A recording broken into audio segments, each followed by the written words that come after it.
sponsor of a couple of those bills. I will be over in the witness chair. But just so that you know, we're going to try to do this quickly and efficiently today. I have a 9:45. I don't know when Donna has hers, but we will. So there's other senators who have other things to do. So in the hearing will start in a minute with the chair, and I'll go get the sign-in sheet for you. All right. I'll go.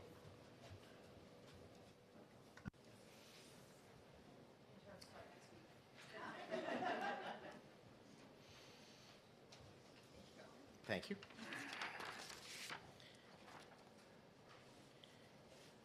Chair recognizes Senator Gray. Thank you. And I think the first one is Senate Bill 344. 344. All right. My name is James Gray. I am a senator representing District 6 here in New Hampshire. And that starts up in Alton and Gilmanton, goes down Route 11 to Rochester. So all those in between. This bill, relative to the declaration of candidacy for President of the United States, is at the request of the Department. Secretary of State asked for this. What's happening right now is that the date for the presidential primary can be delayed in being set, like this year. But the current form requires that there be a date on the form when the primary is to be held, so that the language is very simple. All it does is cross off that language, say to be held on. It crosses out the day of, and replaces that the day so designated by the Secretary of State, which is consistent with what we really want them to do. So if there's any questions, I'd be happy to answer any. I just have one. I still think that the language as presented here still would lead to a situation like we had this year where the date had yet to be set. What the Secretary of State did was establish the primary date following the filing period. So I'm wondering why we even want the date on the declaration of candidacy at all. Well, and in fact, what you're doing here with this modification is you're taking that date off, because the only place that date would be is on line 15, the day of. That's what we put in now. And I would be open to leaving in that language and putting an or in there, but I don't think the or is necessary because we're giving the Secretary of State pretty much carte blanche to set the date. So just further question. So if the Secretary of State had already set the date, this would preclude putting the actual date on the ballot, on the declaration. It would not be on the declaration. Okay. But to where I Secretary of State, I would wait, like the Secretary has done this year, until all of the other possibilities had expired before I set that date. Further questions? Seeing none, thank you, Senator. Thank you, Mr. Chair. Senator Waters wanted to register his support of the bill. No one else has signed up to speak. Is there anyone here who would like to speak on Senate Bill 344? Seeing none, close the hearing.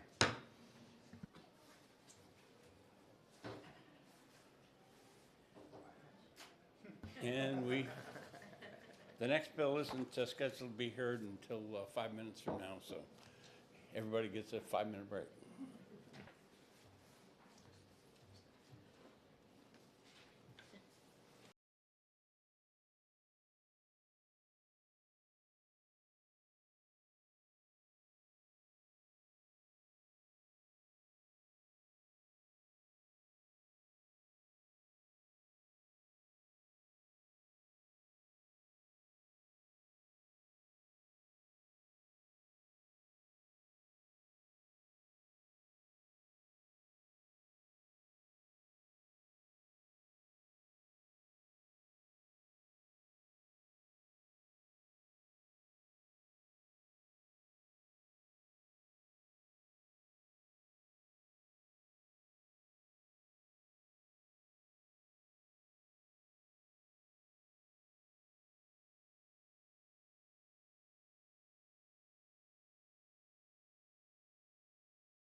of the audit is to confirm that the ballot counting devices counted the ballots correctly, just a purpose statement. A second suggestion, as you know, when tallying large numbers of ballots, voting machines are more efficient and often more accurate than full hand counts, but hand counting is an important part of a strong election audit as a check against the machines. And my colleague, Mark Lindeman, will talk more about this, but we hope that you can find some way to add language to the bill specifying that during the audit, at least a portion of the ballots will be counted or verified by hand. Including this step of human verification will reassure voters that we're not merely relying on one machine to check the work of another machine. We also note that New Hampshire jurisdictions will be using a variety of tabulators going forward, including the traditional AccuVote machines, which, as Senator Gray has noted, doesn't provide a cast vote record. We're not sure how the language in the bill, a random sample of the ballots counted and or scanned by the device being audited, shall be selected and shall be compared with the voter's choices recorded for the ballot. We're not sure how that would work with AccuVote machines. So we'd like to suggest that you shorten that sentence to a random sample of the ballots counted and or scanned by the device being audited shall be selected and audited. Just shorten it so that you can get the full spectrum of machines. And again, on behalf of the Granite State members of Common Cause, we appreciate all your work to ensure that New Hampshire has robust, trustworthy post-election audits, and we hope you'll consider these suggestions. Any questions? Questions from the committee? Senator Perkins-Coie. Pretty simple one.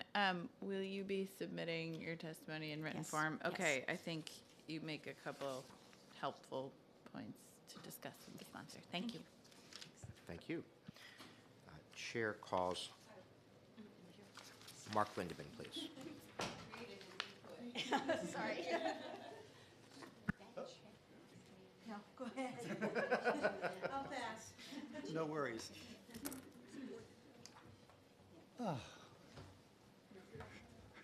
Good morning. I'm Mark Lindeman from Verified Voting, a national nonpartisan nonprofit focused on technology and trustworthy elections. I was in fact the town of Wyndham's representative to the special audit that happened in 2021. But here we're talking about routine audits, and we're delighted to see this bill. We're delighted to support it. I have 2 pages of testimony. I promise not to read them aloud.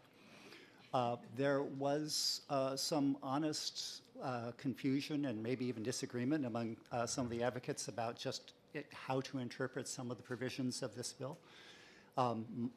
My impression, my understanding, is that it's basically 2 steps. The first step is to choose at least 8 tabulators, run them through a secondary scanner, capture how each ballot was interpreted by the secondary system, look at the totals from the secondary system, compare those to the tabulator totals. I believe that's what paragraph 5 does. It refers to preliminary results.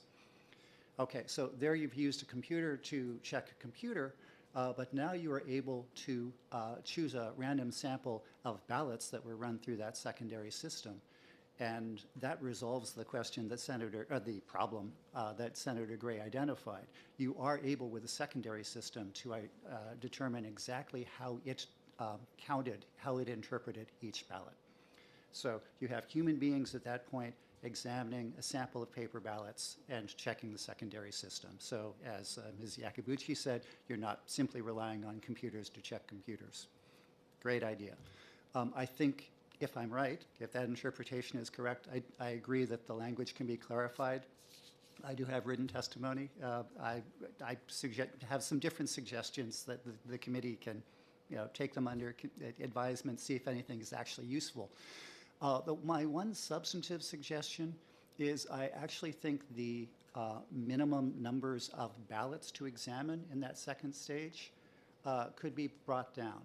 And I'm going to try a water analogy on you. So imagine you have a program to test water quality in New Hampshire lakes. You'll probably want to choose a nice representative sample of lakes from all around the state. And you'll probably want to test a couple of spots in each lake, but you're not going to try to test thousands or millions of gallons from each lake. You don't need to audit one, you don't need to test 1% of the water in the lake. So likewise here, I think if you set a minimum of perhaps 20 or 25 ballots per tabulator that you're checking, overall, you'll end up with a nice, healthy sample. People will have confidence in the result. And to turn this around, if someone wants to not trust this process, okay, I see you did all this work, I don't believe it. I think they're more likely to say, you know what, I just think you chose the wrong tabulators, than they are to say, well, I see you've been checking ballots all day, but I just don't believe any of it. So bringing that minimum down could actually enable the Secretary of State to check more tabulators in the future. So that's my thought for what it's worth. Are there any questions? Questions to the committee? Seeing none. Thank you, Mr. Lindeman. Thank you. Chair recognizes Olivia Zink.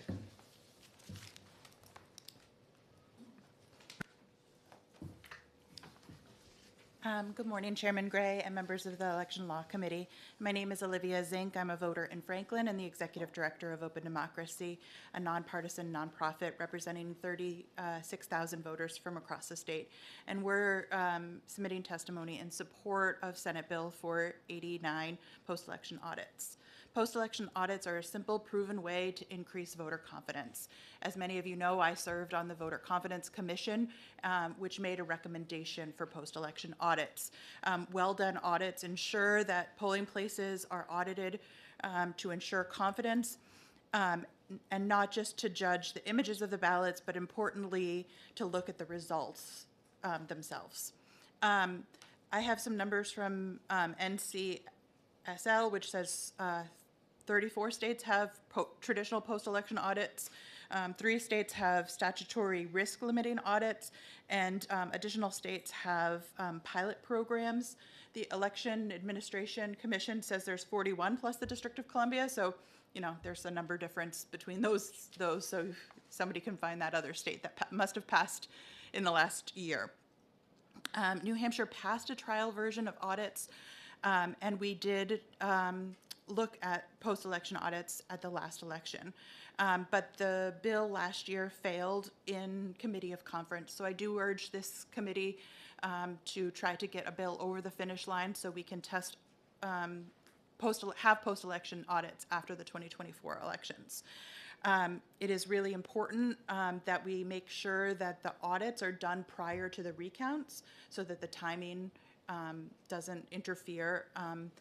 I think election denialism is real in New Hampshire, and I think it's really important that people do not lose faith in our elections, and post-elections audits are one step towards achieving that goal. There may be amendments to this bill, and I hope there are, but I think I do urge the committee to get something done on post-election audits. Thank you, and I'm willing to take questions. Thank you. Any questions? Seeing none, thank you very much. Chair recognizes Mary Till.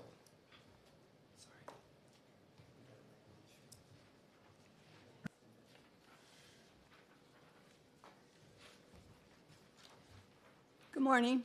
My name is Mary Till, and I'm a voter in Concord. And I've been working to get audits of elections here in New Hampshire for nearly 10 years. So I certainly support the intent of this particular bill.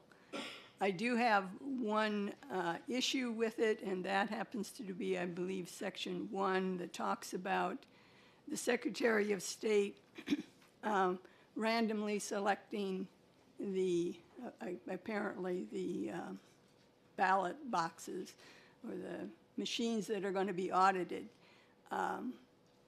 As far as I can read that, the Secretary of State could walk into a room by himself and pick whatever number were needed without any witnesses, and I think that that is a fault with this bill. I think there needs to be some way to verify that the person selecting the machines that are going to be audited did not purposely select certain machines that they felt would be safe for an audit. How could you manage that? Well, got a couple of ideas. I know that one of the reasons that they don't want a public drawing of the numbers is to prevent word getting out before the election which machines are going to be audited. And I totally support that.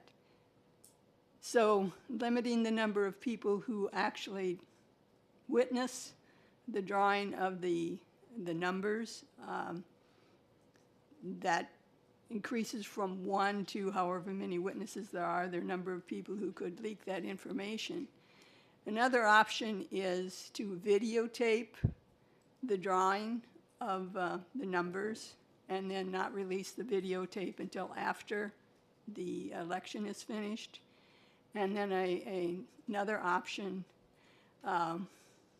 would be to have the Secretary of State draw random numbers that the Secretary does not know what machines those numbers are associated with until after the election. So I'd be glad to answer any questions. Questions from the committee? There are no questions. Thank you very much, Ms. Till.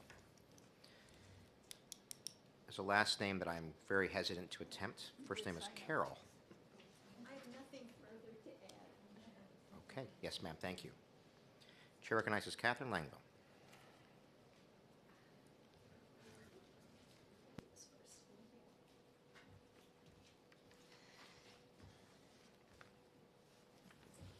Good morning. My name is Catherine Langell. I am a 20-year-old voter and a student at St. Anselm College. I will be reading verbally testimony submitted on behalf of the Brennan Center for Justice at NYU School of Law. So I feel that it would be a disservice to paraphrase most of this, so I'm going to ask you to paraphrase some of it. I can absolutely do that. Never mind. I promise we can read. Thank you. I'm flexible, no worries. So the Brennan Center is a nonpartisan national law and policy institute that seeks to improve systems of democracy and justice. Audits are an important way to confirm that votes have been recorded and tallied accurately, and in turn, they help restore public confidence in elections. There are some suggestions that the Brennan Center offers. One, we recommend the addition of a new subsection, 7A, and the renumbering of current 7A. That's a 6, my bad. Making clear the primary activity of the audit, step 1 in the paragraph above, which the bill does not explicitly reference. More particularly, the new subsection should specify that the votes on paper ballots for each device audited shall be counted by the audit equipment, and the vote totals of that count shall be compared with the totals reported by specific device being audited. This new subsection, which describes the audit process, would be clarifying and informative to the public. And then second suggestion, in addition, we believe that the existing section 6A in the bill, which provides the step 2 mechanism above to check the accuracy of the audit equipment, would benefit by making clear that the comparison is required between the audit team's interpretation of voters' choices on each randomly selected paper ballot and the audit equipment's interpretation of the voter choices for that ballot. Because voters' ballots provide the most trustworthy record of their intentions, New Hampshire's audit process should incorporate use of that authoritative evidence. I'm happy to take questions and email them to the Brennan Center if anyone has any. Senator Perkins-Coie. Thank you, temporary chair. Thank you for being here. Thank you for your testimony. I just want to, I think, understand better in number 1, is the language suggested at the bottom of the first page that starts more particularly the new subsection should specify. That language is a suggestion to implement number 1, right? Yes. We recommend the addition. Okay. I was just making sure they were not separate comments. Yes. Thank you. Any further questions? Seeing none. Thank you very much. Thanks very much. And bringing up the rear of the train, Ms. St. Germain.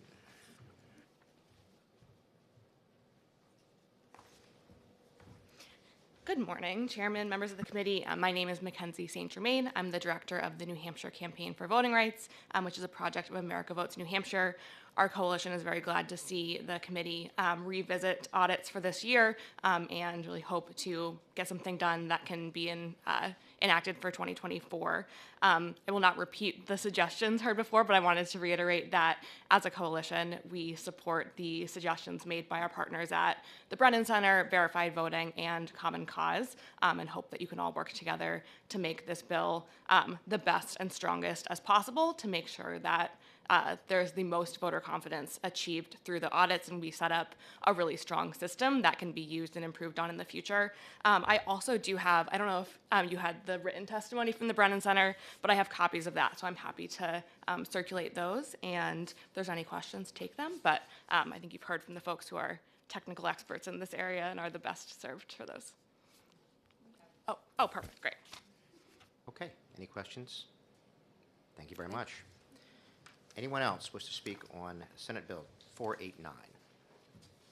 Seeing none, close the hearing. Hand the gavel back to the man to my left.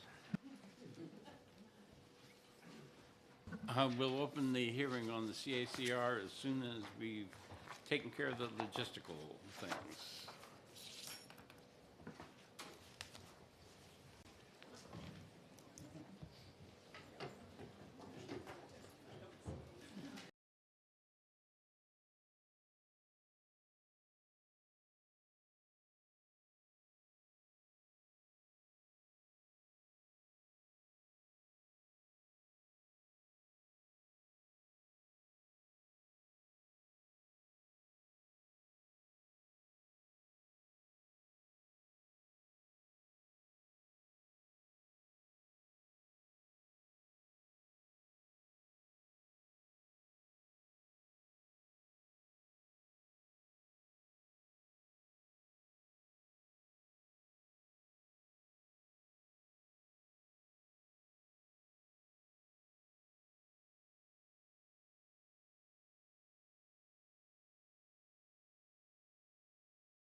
Open the hearing on CACR 22. Welcome to prime sponsor.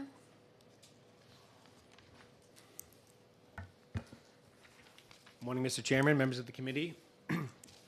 Just for the record, I'm Senator Darrell Abbas. I represent District 22, which is the communities of Pelham, Salem, Axon, and Plastow. And I'm here today and proudly to introduce CACR 22, which would enshrine our first-in-the-nation primary law into the New Hampshire Constitution where it belongs. When I speak to people from around the country and tell them I'm from New Hampshire, I always hear the same thing. We have three traditions.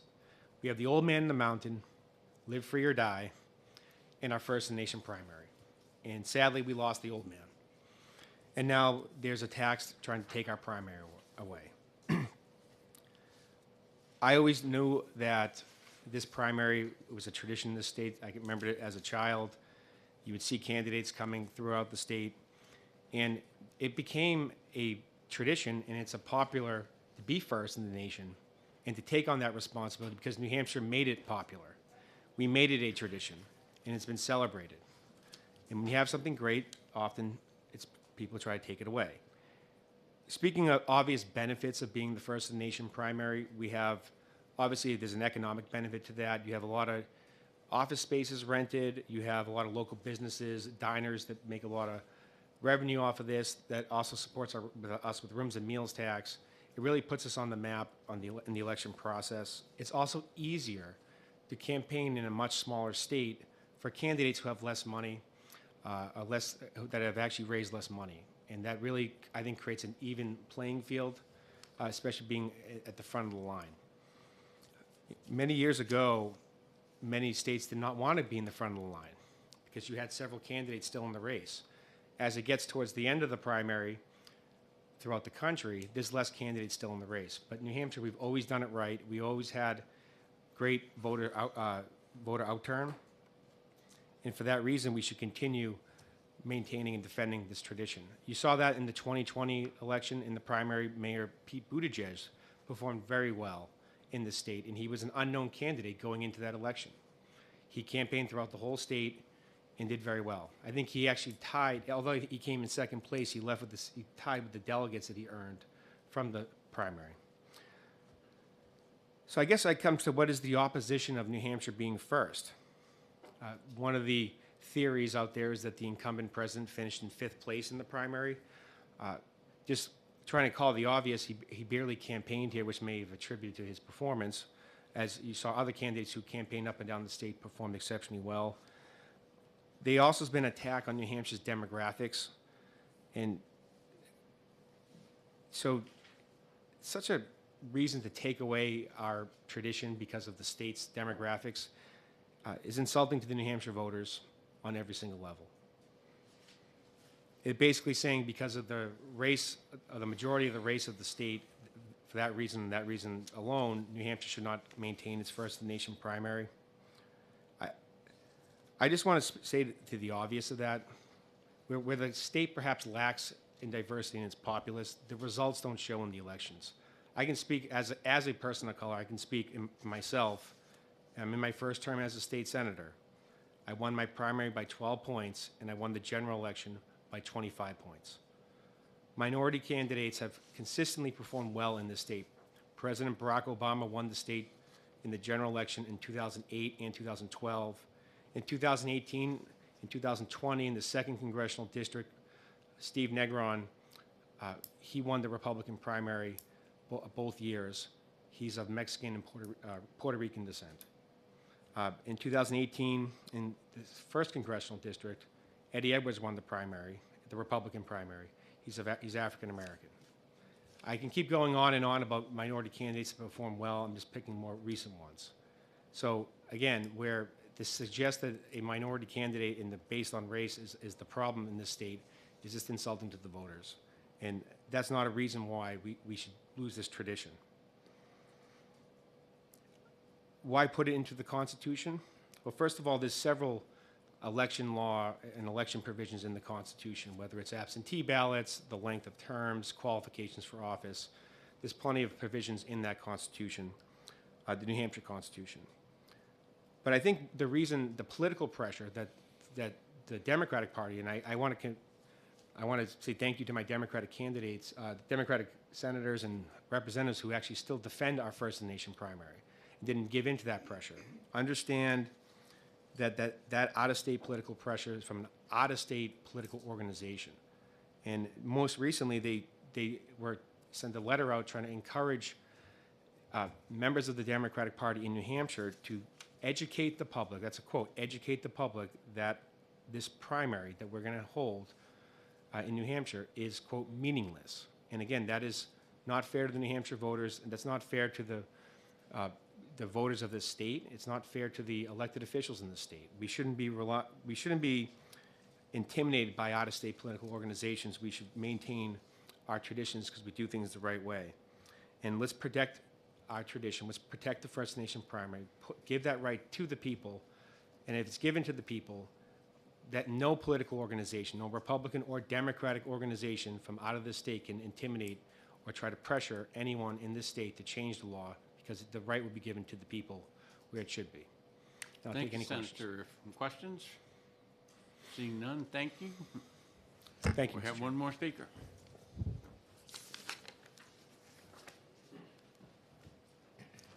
And we do have a time crunch, at least for myself, and I would like to get this voted on so it possibly could go to the floor on the 18th. Sure. Thank you, Senator. Chairman, Senators, thank you. I'll be brief. My name is Chris Ager. I'm the chairman of the State Republican Committee. I'm speaking in support of CACR 22 and the 100-year tradition.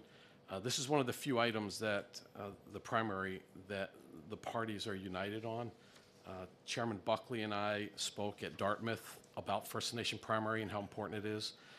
This past Sunday, we spoke at the college convention at the Doubletree, and we spoke about how we both cherish and support the First Nation primary. And so this should be a bipartisan effort. The reason that I support this strongly is that Rule 16 in the Republican National Committee rules specifies the timing of the primaries, and that New Hampshire is exempt from those rules. We can go as early as we need to. So it supports our state law. We are constantly under pressure to change that. States and regions are trying to do regional. Texas has come after us, Michigan. Every cycle, we have to fight this. It's my job to keep it in this rule book. This CACR, if it's passed, will help me keep it in the rule book. And keeping it in the rule book keeps the candidates and the press coming. We have a lot of things that we do to support that. We do booklets for candidates. Every candidate gets it, right down to, you know, Ryan Binkley at the lowest, all the way up to President Trump has received a primer on how to campaign here, how we help them. We sponsor RNC members into the state. We have quite a few of them coming in for the primary. We help sponsor them, pay for them, so that they can see how good the primary is to keep it. CACR would be another tool in the toolbox to help us argue and keep the primary. And make no doubt, we are having people in the RNC, various states are coming after our position. This would help me defend it. I urge you to support it and to pass it, to help me protect it with the RNC. And I really appreciate that. If there's any questions. Thank you. Are there questions from the committee members? Seeing none, thank you Okay, very thank you. much. Do I have a motion to go into executive session? So moved. All those in favor say aye. All those opposed? We are in executive session. Do I hear a motion on CACR 22? I'll move on to pass. We have ought to pass by the prime sponsor, seconded by the vice chair. Any discussion? All those in favor say aye. Aye. Aye. All those opposed say nay. The ayes have it, and the prime sponsor will take it out. Okay. Thank you, Mr. Chairman. I think the first one. Yep, we can do that. That goes to Trish. 344, we have an ought to pass by Senator Susie, seconded by Senator Murphy. Any further discussion? All those in favor say aye. Aye. All those opposed, nay. The ayes have it. We'll move consent. Second. All those in favor say aye. Aye. All those opposed say nay. The ayes have it. And I want to take that one up.